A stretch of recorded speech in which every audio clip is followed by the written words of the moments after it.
La Porsche 911 est devenue au fil des décennies la plus célèbre, la plus représentative et sans doute la plus adorée des Porsche. Depuis plus de 40 ans, la 911, qui a considérablement évolué par rapport au modèle initial, respecte toujours l'esprit d'origine, né au Salon automobile de Francfort en 1963. Avec près d'un demi-million d'exemplaires assemblés, la Porsche 911 est sans aucun doute la voiture de sport de sa catégorie la plus répandue à travers le monde. Choyée et désirée, elle fait partie des icônes que les passionnés d'automobile vénèrent et rêvent d'avoir un jour dans leur garage.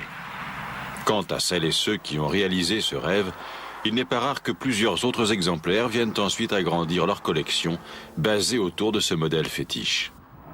Le dessin particulièrement réussi de cette carrosserie, allié à une mécanique performante et endurante, forment un ensemble harmonieux et rigoureux comme savent le faire les Allemands.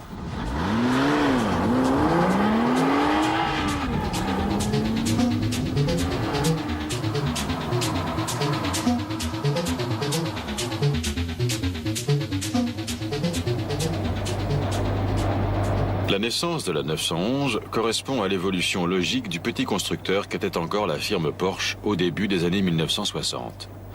Pourtant, personne ne savait à l'époque que cette voiture allait devenir l'une des plus fameuses de l'histoire de l'automobile.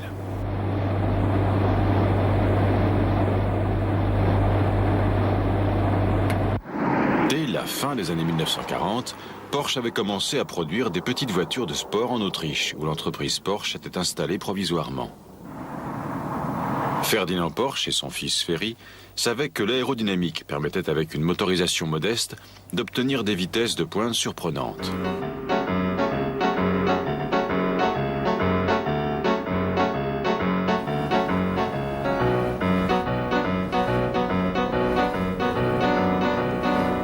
Ferdinand Porsche était né en 1875.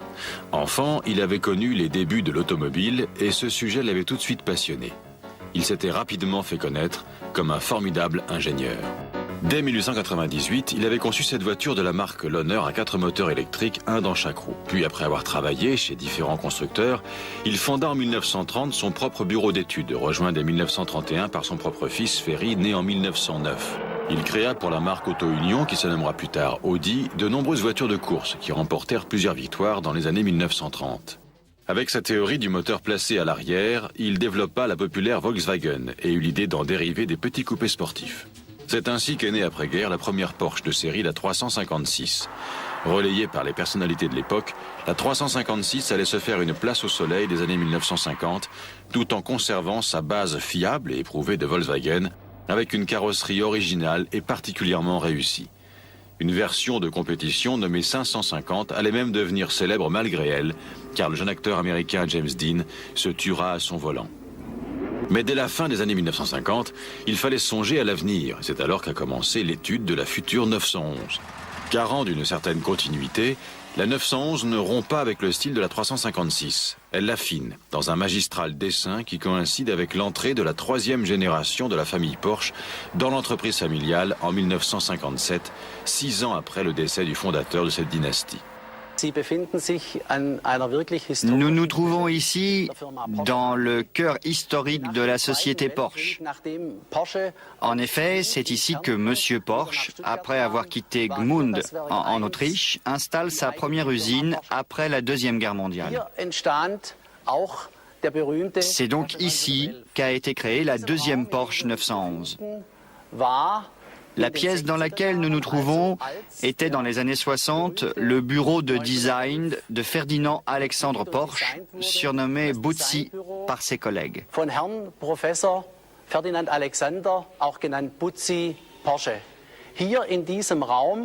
C'est ici qu'a été dessinée et développée la 911 et que les designers ont créé la forme pure et intemporelle qu'on lui connaît.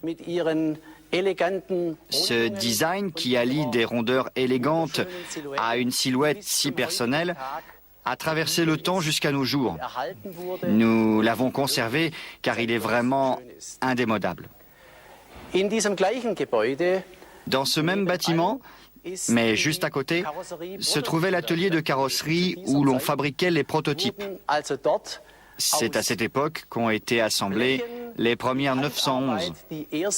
Les tôles de carrosserie étaient soudées à la main.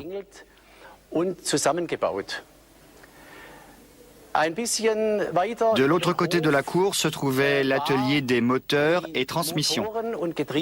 C'est donc là que sont nés les premiers moteurs boxeurs à refroidissement par air 6 cylindres.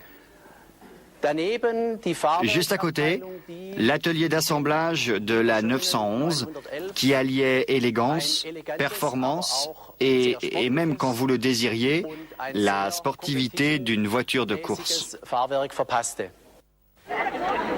C'est donc le 12 septembre 1963 que la nouvelle Porsche est présentée pour la première fois au public. Elle se nomme dans un premier temps 901, mais sera rebaptisée 911 en novembre 1964, suite à une réclamation du constructeur Peugeot, qui a déposé le principe de la dénomination à 3 chiffres avec un zéro central, qu'il utilise depuis la fin des années 1920.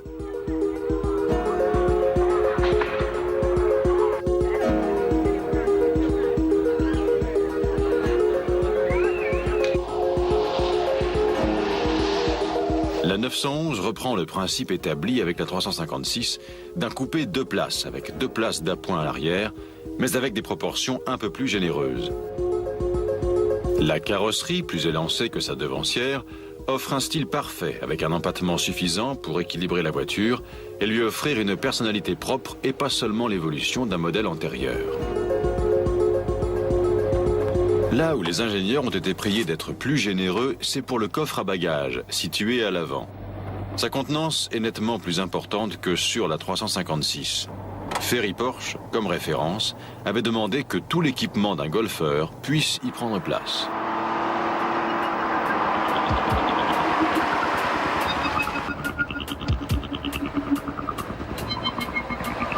Avec son aérodynamisme particulièrement efficace, le premier modèle de 911 dépassait allègrement les 200 km/h.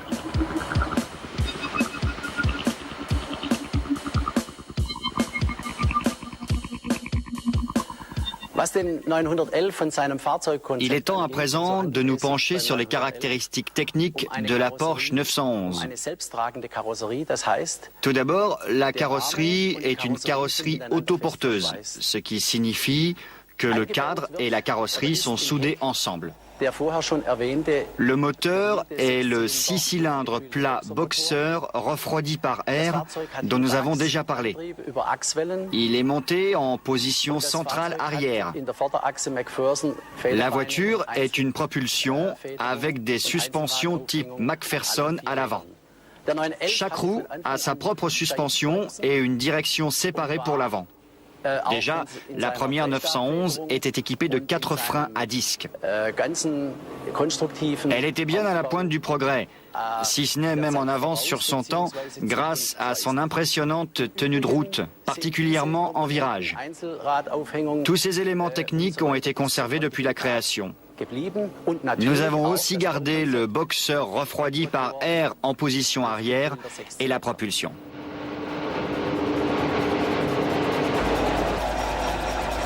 La 911 conservait les principes issus des travaux du docteur Ferdinand Porsche depuis les années 1930, comme par exemple celui du moteur arrière, facilement accessible par-dessous. Techniquement bien pensée, la 911, comme le furent avant elle la Volkswagen et la 356, possède de nombreuses qualités qui lui donneront rapidement une réputation d'endurance et de fiabilité. Les moteurs des premiers millésimes seront alimentés par des carburateurs de marque Solex, puis remplacés par d'autres de marque Zenith et Weber, encore plus efficaces. Le bloc moteur a été généreusement dimensionné de façon à pouvoir subir des augmentations de cylindrée sans avoir à repenser entièrement sa base. 30 ans plus tard, la cylindrée avait pratiquement doublé. L'idée était prémonitoire. Avec un 6 cylindres, le moteur était beaucoup plus souple à puissance égale qu'avec un 4 cylindres. La répartition des masses avait été améliorée et pour affiner sa tenue de route, l'empattement sera légèrement allongé une première fois en 1968. Le refroidissement du moteur, lui, reste par air forcé grâce à une grosse turbine caractéristique de toutes les 911 jusqu'aux années 1990. Le refroidissement par air n'offrait certes pas de meilleur rendement qu'un moteur puisse offrir, mais permettait une simplicité mécanique appréciable dans une motorisation déjà très compacte.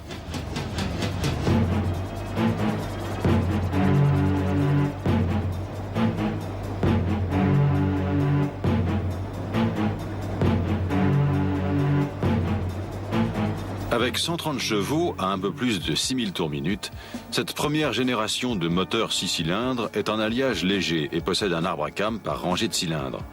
La lubrification se fait par carter sec, ce qui améliore la capacité du moteur.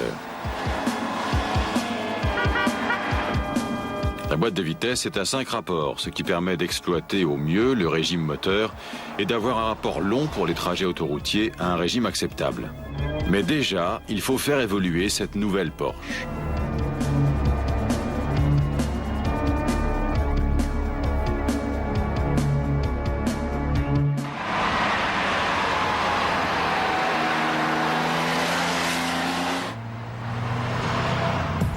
Le 28 juillet 1966, Porsche présente une seconde version de sa 911, la S, avec l'augmentation du taux de compression, un nouveau modèle d'arbre à cames, des soupapes plus grandes et une nouvelle carburation. Cette nouvelle version, qui conserve la même cylindrée, offre désormais 160 chevaux et atteint 225 km/h. Cette Super 911 se reconnaît notamment par l'absence de butoir de pare-choc à l'avant et par le petit sigle 911S sur le capot moteur et sur la boîte à gants. Ses freins à disque sont ventilés à l'avant, la voie arrière est élargie de 4 cm et un petit bourrelet fait son apparition autour des passages de roues. La 911 dérivée de la 356 a gardé les principes du projet d'origine. En effet, ces principes sont restés les mêmes de l'après-guerre jusqu'à récemment. La vraie différence était dans la puissance du moteur. C'était un moteur plus puissant, qui permettait aux clients d'utiliser la Porsche comme une vraie voiture de course.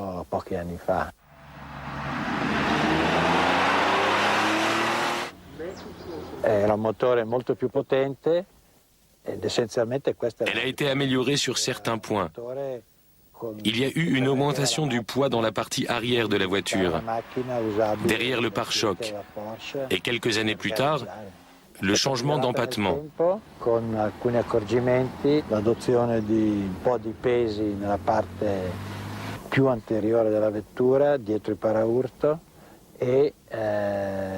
Cette automobile a un empattement court. Elle a été rapidement allongée de quelques centimètres. On peut le voir en regardant la position du bouchon qui travaille sur les barres de torsion. Tappo che serve ad andare a lavorare sulle barre di torsione.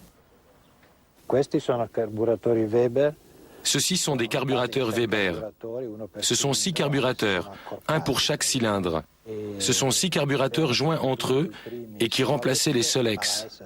La 911S a toujours adopté les carburateurs Weber, mais ils ont été vite remplacés par l'injection.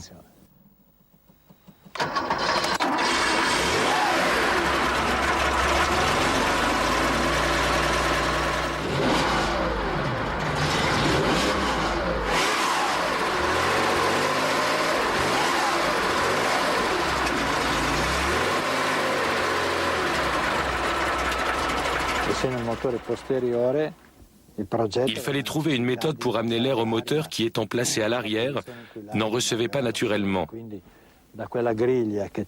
Voici la turbine qui aspire l'air par cette grille. La grille montait sur le capot du moteur, déjà présente sur la 356. Grâce à cela, le moteur ne chauffe jamais trop parce que le fluide de refroidissement est toujours renouvelé. C'est un système de refroidissement parfait qui exalte en plus le célèbre bruit du moteur Porsche.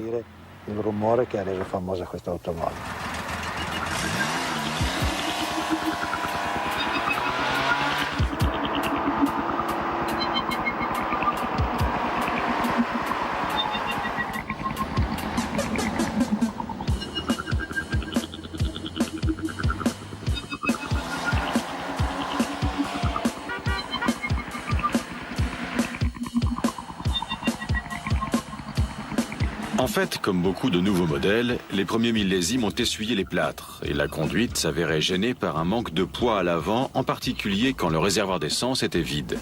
Quelques modifications et la modification de l'empattement à partir de l'été 1968 mirent fin à cette sensation que certains porschistes reprochaient à la première version.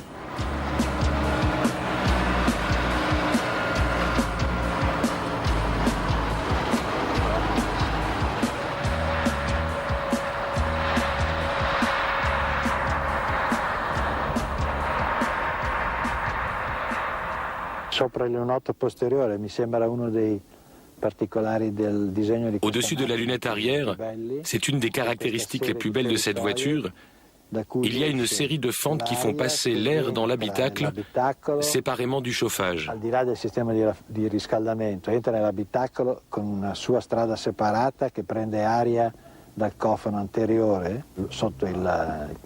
L'air rentre par le capot arrière en dessous du pare-brise, passe par l'habitacle et par compression rentre dans les petits trous sur le dessus de la voiture et sort par cette série de fentes au-dessus de la lunette arrière.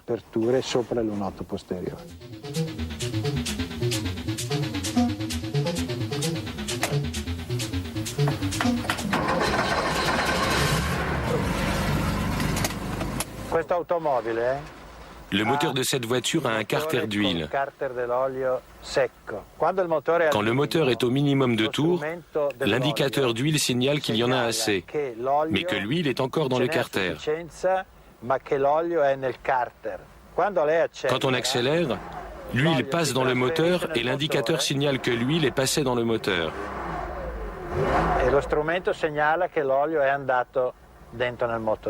Quand le moteur retourne au minimum de tours, l'indicateur signale que l'huile retourne dans le carter.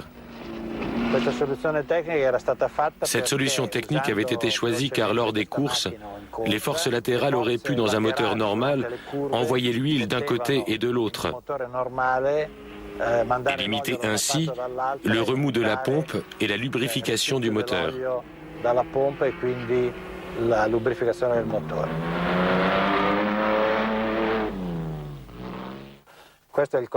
Là, c'est la commande pour l'air frais dans l'habitacle. Cet air est capturé par la grille au-dessous de l'essuie-glace. Ça, c'est la commande pour la mise à zéro du compteur kilométrique partiel. Là, c'est le briquet et le cendrier. Ça, c'est la commande pour le chauffage à essence dans l'habitacle, dont cette voiture pouvait être dotée. Là, c'est une commande à disposition et la radio originale de l'époque.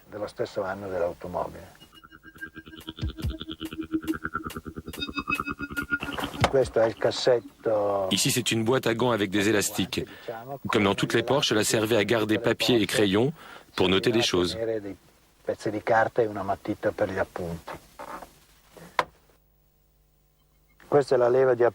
Là, c'est le levier pour ouvrir et fermer l'air chaud du chauffage. Comme ça, c'est fermé. Comme ça, c'est ouvert. Cela permet à l'air de passer du moteur à l'habitacle, d'où il sort latéralement, ici et ici. Ou alors, ils sont fermés comme maintenant. L'air s'écoule sur le pare-brise et à l'intérieur du verre postérieur.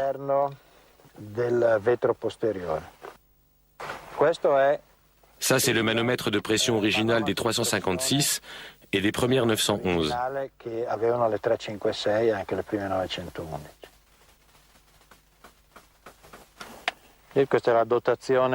Ça, c'est l'équipement d'outils de la 911. Ici, vous pouvez voir la plaque d'identification officielle de l'automobile. La targa di identificazione ufficiale dell'automobile. Porsche avait réussi son pari et offrait une fois de plus un modèle routier parfaitement apte à courir en rallye. À cette époque des gentleman drivers, cela était encore possible et les premières années de la 911, un certain nombre de compétitions seront remportées avec des voitures de série ou à peine modifiées.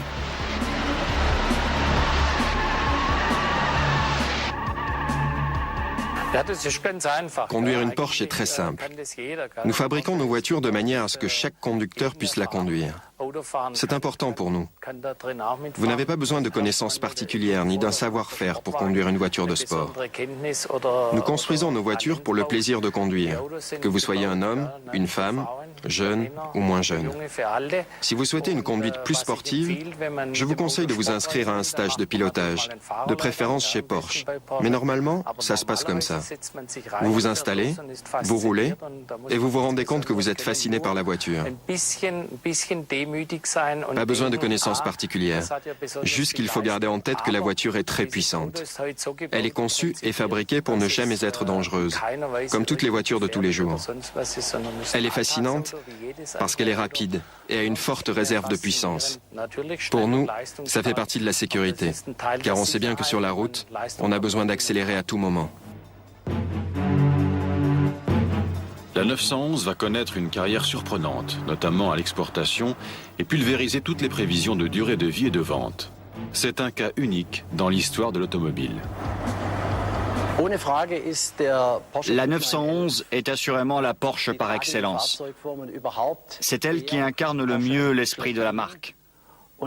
Sans elle, Porsche n'aurait sans doute pas survécu à cette histoire qui est la sienne.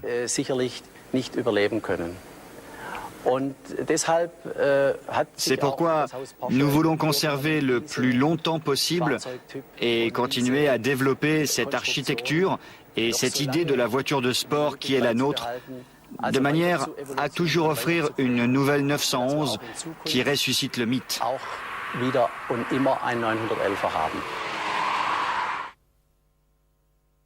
Après avoir présenté le coupé en 1963 et commercialisé l'année suivante, Porsche souhaite ne pas abandonner le principe du cabriolet.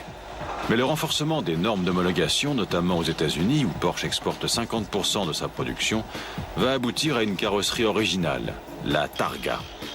Ainsi nommée en hommage à la course Targa Florio, où les Porsche se sont souvent illustrés, cette 911 découvrable avec arceau possède un toit repliable qui se range dans le coffre avant et permet de rouler cheveux au vent.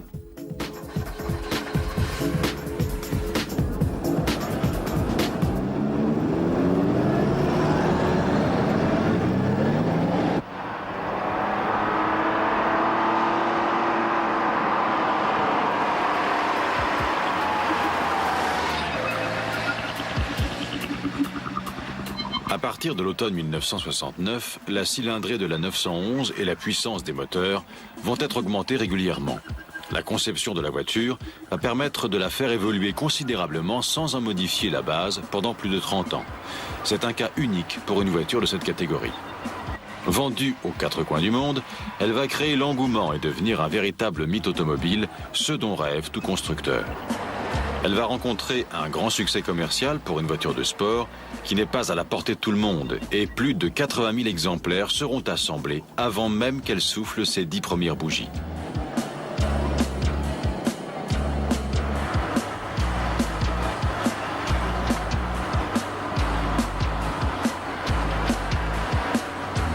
En septembre 1972, Porsche présente la célèbre Carrera RS, reconnaissable à son capot moteur surnommé queue de canard. Elle propose un moteur de 2,7 litres de 210 chevaux et bénéficie d'un allègement maximum qui fait d'elle une véritable bête de course. Seulement 1590 exemplaires seront construits. Mais la 911 va continuer sa longue histoire et bien d'autres modèles vont illustrer son évolution constante.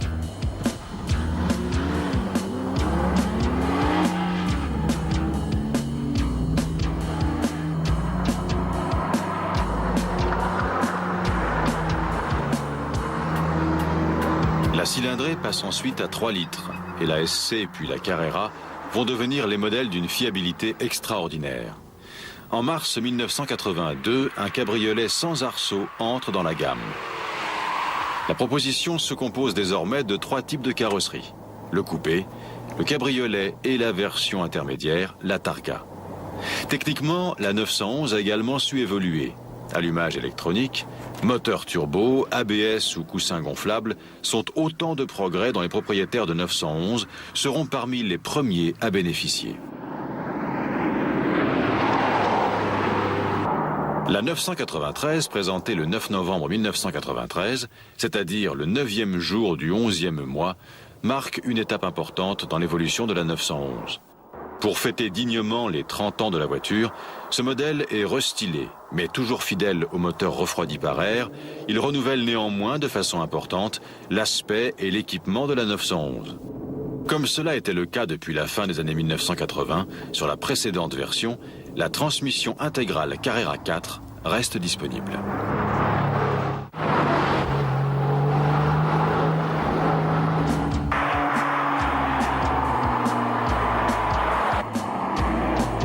Pourtant, une toute nouvelle 911, la 996, fait son apparition, en septembre 1997. Cette fois-ci, la voiture, qui conserve le nom de 911, est entièrement nouvelle. L'empattement gagne 7 cm et le moteur est désormais refroidi par eau.